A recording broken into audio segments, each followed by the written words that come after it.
Hey, good morning, everybody. It is, what's today? Today's Thursday. It is Thursday, June 11th, 2026. I, of course, am Hammer, founder of Hammer Solutions, home of great products for my originator friends, such as Originator Success, Grab and Go Social, and Raid Sensei. Remember, you can join me live each and every weekday morning, 9:30 a.m. Eastern Time, broadcasted to you on Facebook and YouTube. If you want to make sure you don't miss a moment of the show, make sure you sign up for our text alerts, hmmr.io/reminder. Also, you can get our emails at ratelockadvice.com and our text alerts at ratetextalerts.com. So be sure to check those out. If you're here this morning, say good morning. If you're watching the replay, do me a favor, give me a hashtag replay in the comments. Don't forget to smash that like button, tag an LO friend, subscribe on YouTube. Make sure you go ahead and comment. Would love to hear more about you. Welcome to the live, folks. Sean Segaloff, Brandy Brickler, Rob Wilson, Pat Tenney. Good morning. Pat, how long have we known each other? It's been since we were 12, because we're only in our 30s. Holly Johnson, good morning. And Kathy Jensen, Rob Wilson, Mallory Fotiadis, great to have all of you here. All right, let's go ahead and jump in and get started. We're going to keep things moving quick. Got a lot to cover today. Let's go ahead and start with the technicals, give you some heads up on what things are looking like here this morning. Mortgage bonds are currently up about 11 basis points on the day. That sounds more impressive than it is because we lost ground yesterday afternoon. So basically, that's putting us still, you can see here, below where we were when pricing came out yesterday. That's a negative move down. So the 10-year Treasury yield, 4.53, kind of running flat if you look at the candlesticks right here. Again, on Monday, we were as high as 4.57, then 4.52, 4.53. Today we're at 4.53. So kind of flat there as well. A quick heads up, yesterday I was going off of Mortgage News Daily and MBS Live, and they made a change to their numbers. We were up about 16 basis points, and I assume that was after the bond rollover. They said they had an error and they adjusted that. So we were down on the day about 12 basis points, but we were down on the day about 12 basis points. It was not a swing of 30-something basis points. So just a heads up if anyone's tracking that. I'm not going to go too deep on it. But looking at the technicals, what do we have to look at? Well, quick recap, what happened specifically yesterday. Mortgage-backed securities, when pricing came out at 10 a.m., that was the highlight of the day right here. You could see that was the highest point. After that, bonds tended to lose ground through the afternoon. We did end the day worse. There were a handful of reprices on the day after that. It was mainly that came out to protect overnight locks.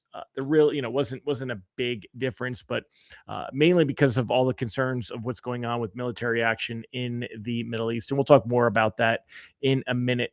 As far as this morning goes, rate sheets today are going to be a bit worse. Most of that is, like you see here, due to bonds being a little bit lower than where they were when they came out yesterday, even though they've recovered some of yesterday's losses. Now, if we zoom in a little bit here and take a look at where we're at, the producer price index came out this morning, and producer prices rose the fastest pace since November of 2022. This is kind of what we expected to see. You expected to see high inflation. The headline number, 6.5%, which is a very high reading, of course. And the core was still 4.9%, so also a high reading. The idea here is if we see wholesale inflation that producer costs are going up, eventually they're going to pass those costs to consumers. So that's going to basically foreshadow that we should see higher consumer inflation. And that's why we see markets react to the data like this. So the reaction that we saw in bonds, when we got that, they dipped. We can see that right here. Bonds lost ground, but you can see that what went down goes back up. It's a V, and a half an hour later, it was like it never happened. Bonds basically just let it go. So, we said it was going to be less important than the CPI data yesterday, and it was. We got an initial reaction, but we've seen a recovery since then. Now, bonds are up 10 basis points. I'm surprised to see that, though. I'll tell you more in a minute, but rate sheets today will be a little bit worse. When we take a look at where they've been, yesterday they ended 6.67. So compared to 6.68, 6.67, we'll circle it in green here because that's a little bit better than the day before. And then today you're basically going back to 6.68. We're really just kind of holding steady this last week at these rates. Now, reprice risk on the day is moderate. We could see bonds lose ground. Right now they're up 10 basis points on the day. We could see them lose ground. A lot of that has to do with the current headlines, and we'll go through these together. So taking a look here, it's very important you check the dates when you're looking at these kinds of headlines, right? So this was updated June 11th this morning at 9:01 a.m. Eastern time. So this is about a half an hour old for the most recent version of this article. Trump says U.S. will hit Iran tonight, plans to take the key oil hub of Karg Island. President says U.S. will assume control of Tehran's energy markets like they did Venezuela. President Trump threatens to strike Iran very hard again Thursday night and take total control of the country's oil and gas markets, a sign that he has abandoned the diplomatic route and is aiming to force Tehran into a nuclear deal it has resisted for months. Now, how are markets reacting to this? Well, again, right now, mortgage bonds are currently up 10 basis points. So we could argue that this is a little bit of a flight to safety, right? What are you laughing at, Frazier? What did Frazier say? Mike Morano, live, late, Frazier. You have to tell me, Morano. I'm not in on the joke. So anyway, taking a look here, we're seeing a little bit. We could argue that it's a little bit of a flight to safety. But overall, if this does happen, if we do see where we get into military strikes with Iran, especially if those turn into boots on the ground, which is the argument that it would take in order for the U.S. to take Karg Island, we would have to do that with soldiers. If that does happen, then I think you're going to see oil prices skyrocket. Right now, oil, again, markets not panicking on this. They really don't look to be taking this that seriously. This is why I say it's not a flight to safety. If oil was up over $100 a barrel for Brent crude and bonds were improved, then it's a flight to safety. But really, it just looks like markets are just waiting to see if this is a negotiation ploy right now. They're looking to see if it's a negotiation play. So that's kind of but we have to be watching what's going on here. If we do see a true breakdown in the ceasefire, more military action, things take off again. If oil prices start to skyrocket, break up into $100, $110 a barrel, forbid even $120 a barrel, that's going to create a condition that we're going to see bonds worsen. So y'all can't see her, but I love how Sophia, when I'm doing my commentary here, she just comes over and plops herself on my lap and snuggles in, and she's such a love. But it's funny to see her do this. So don't fall off though, silly, because there you go. How about that? Let's do that. So you're fixed. There you are. You're all set.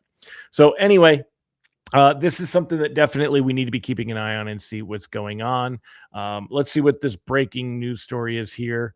I didn't see the headline. Stocks rebound, fueled by chip stocks, but gains limited on new Trump-Iran threat. So, yeah, I mean, and that's if we do see a breakdown to this. Now, Ron Siegel, you've called it a while back. You said you thought we were going to see more military strikes before we would see something get done. Markets continue to price in optimism that a deal is going to get done. That's what we're seeing right now in oil prices. If this does continue escalation, if we do have more military strikes tonight and they're considered to, I don't know what will break the ceasefire, being that we've already broken the ceasefire, right?